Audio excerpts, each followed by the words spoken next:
সবাই, তোমরা কেমন আছো? আবার একটা নতুন ভিডিও নিয়ে চলে এলাম।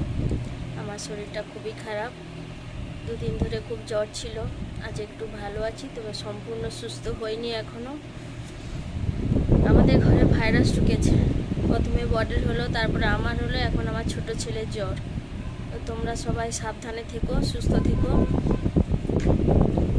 তো আর জ্বর হয়েছে, তাই জন্য একটু মাছের টক করেছি। তো দেখাচ্ছি তোমাদের মাছের টক দিয়ে ভাত খাওয়ার সময় দেখাচ্ছি। তো বন্ধুরা দেখো, ভাত বাড়া হয়ে গেছে।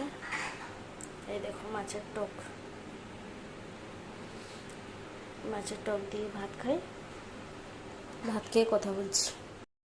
তো বন্ধুরা, ভিডিও এখানেই শেষ আজকের মতো। আবারও বলছি, তোমরা সাবধানে থেকো, ভাইরাস থেকে অবশ্যই সাবধানে থেকো, নিজেদের সুস্থ রাখো। আজকের মতো ভিডিও এখানেই শেষ। টাটা।